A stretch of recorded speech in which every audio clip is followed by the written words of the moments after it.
Hey, I'm Fireball Tim, and welcome to the first annual World Class Automotive Film and Arts Festival.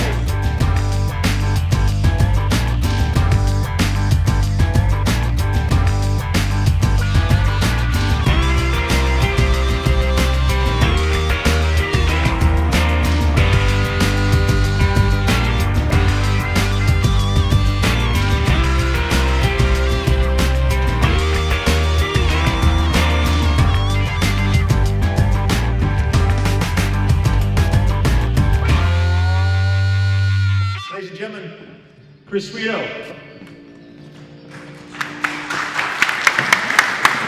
Thank you for coming out. You get the big round one. Okay. Like a 50. It kind of sucks you in a little bit. Well, it's a cinema. So, for those of you that may not know this, Chris, you also did the first film for tonight, also. And what was the title of that one? That was Lime Rock Park, Secret Valley of Racing. And what was, how long ago was that one in comparison to this one? I shot that in the year 2000, and that was my initial getting wet in the business of car racing. And it was a pretty nice entree, and I had met John. And after that, he served as one of the advisors on it, along with Sam Posey. And I wanted to make the Mark Donahue story. I had my head into that, and it was hard politically to get that going. And John says, "Well, you should do me. I've had a more interesting life." And Sounds like John. I think he has had, oddly enough, a more interesting life. But and how this project came about, I was doing a special one-off for BMW Vintage at Lime Rock, and they wanted a tribute to John. And he told me he was going out to Bonneville, and that was in 2003. And I just went out there for a day, and since I was a kid, I always had an affinity for old people. I grew up in a small town in upstate New York, and there was this grandma Nolan across the street, and I'd go and she'd give me candy, and we had a little parakeet. And I was just fascinated by old people, and I love them dearly. And in this, I saw this old man who was at the time 86. Become alive when he put on the suit. When he got around the car, he got upright. It was like 10 years got erased. He put on the suit, subtract another 20, put on the helmet, another whatever. And it was like he was maybe a 45 or a 50-year-old, and he had a sense of purpose. And I thought, well, that's an interesting thing to show people that we're a society where you got a drug for this and a drug for that, and we're trying to have this age-conscious culture.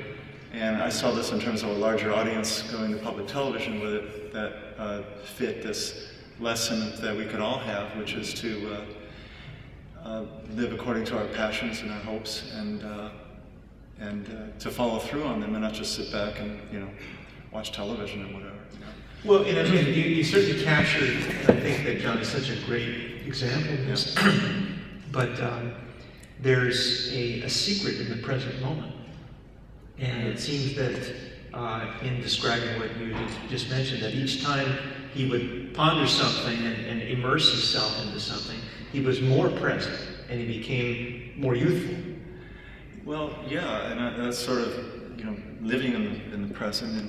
And I don't think he was the type of guy that dwelled on his any failures. He because that's part of the process.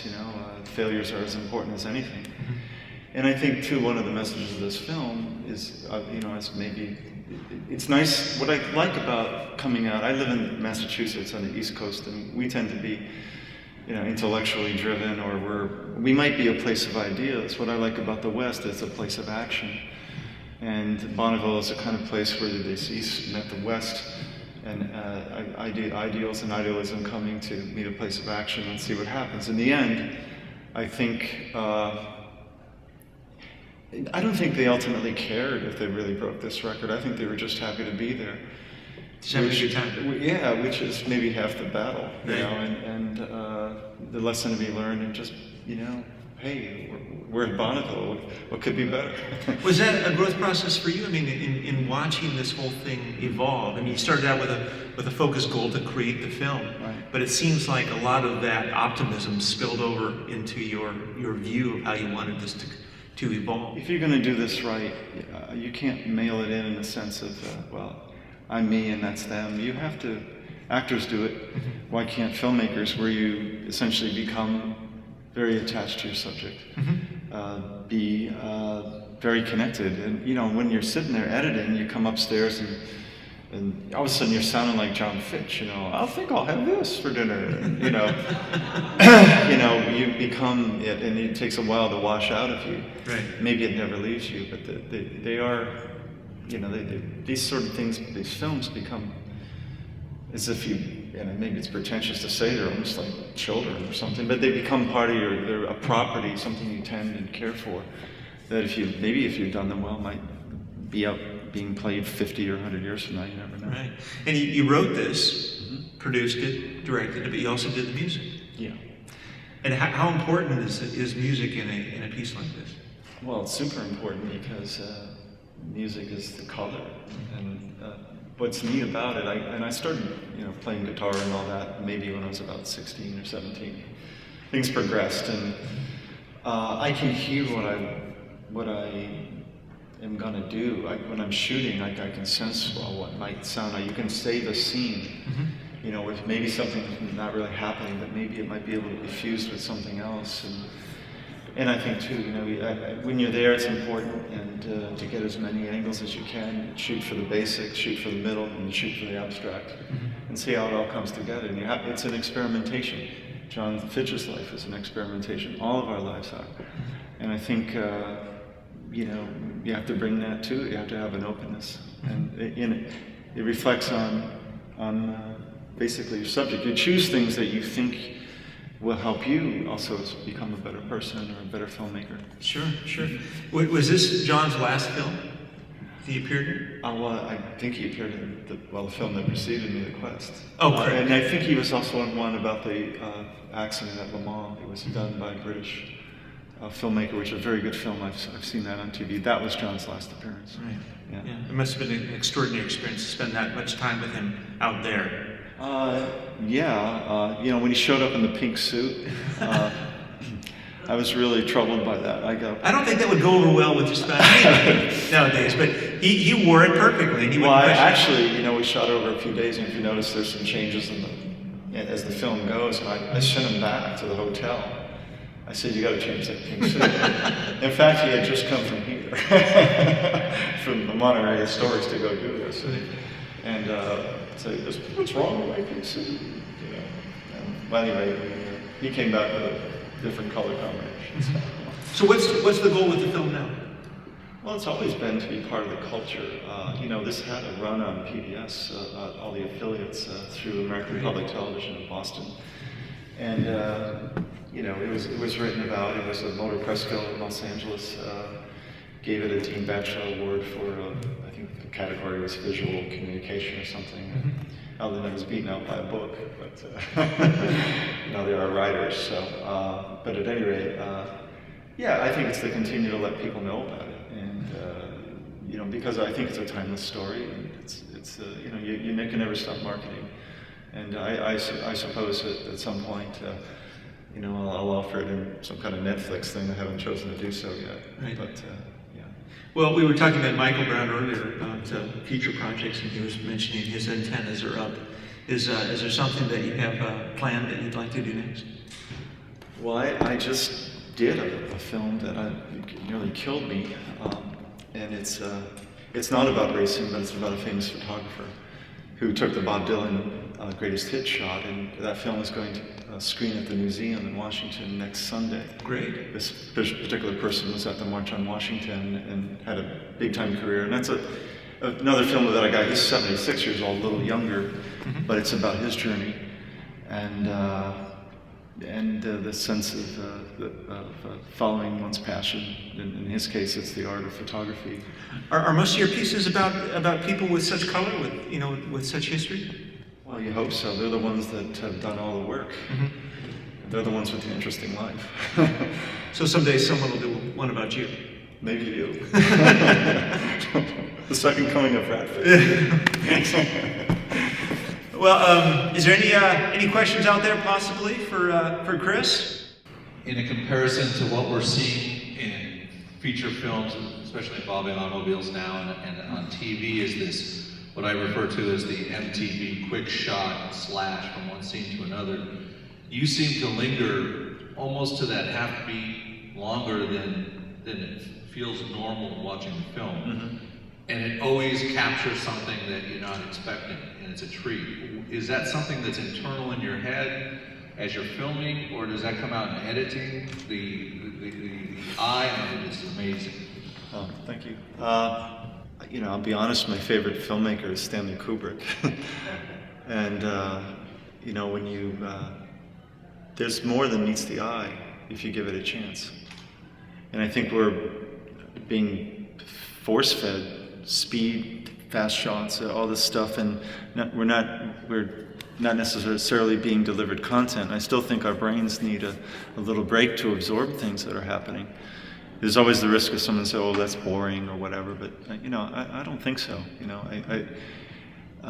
I think most really good films are films that, you know, you have a chance to understand what's going on. And it allows you as a viewer to kind of be drawn into the moment and get the emotion. I have one other question. In one of the last shots where he's closing the gull-wing door, did you position the car so the gull-wing matched the outline of the mountains behind it, or is that just a coincidence? You are, when you make films and you are your own camera director, you are hoping and praying for the coincidence. And those physical relationships between things in the foreground, things that coming out of the side, you know, like the American flag showing up here and there. He's a war hero. Let's, hey, the American flag is on the car that's burning. The American flag is, the ripped American flag is, you know, when the parachute went by, or the, you know, the American flag in front of his house that he hung all the time. Oh, there's coincidence. It's like, you know, little things that click, that happen, that I'm here to put my heart in the right place. And maybe the visuals will follow. You know, that kind of power that's out there that, you know, where if you have a creative moment in your life, it might flow through you, and or it's all of a sudden it appears. You know, you see that in the lens, and you go, that's cool. So you make sure you hit record. John, let's do that one again, you know.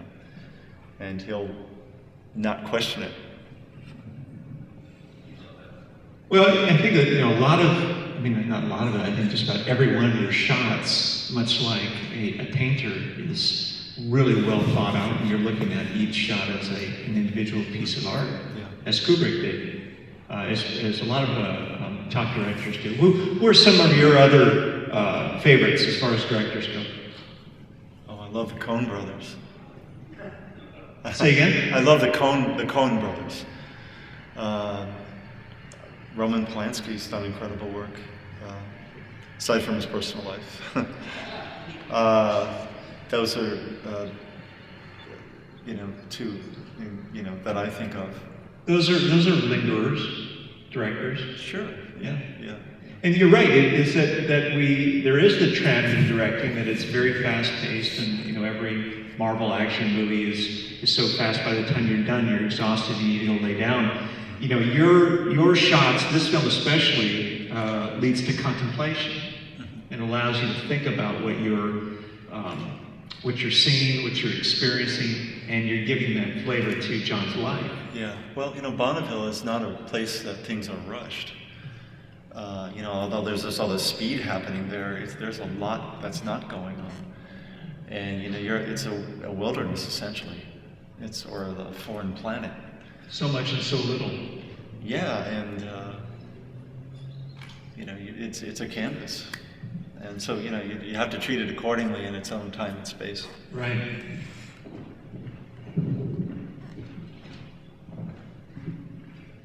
Chris, dying to know, did he go back the next year? Did he make the record? If not, why not?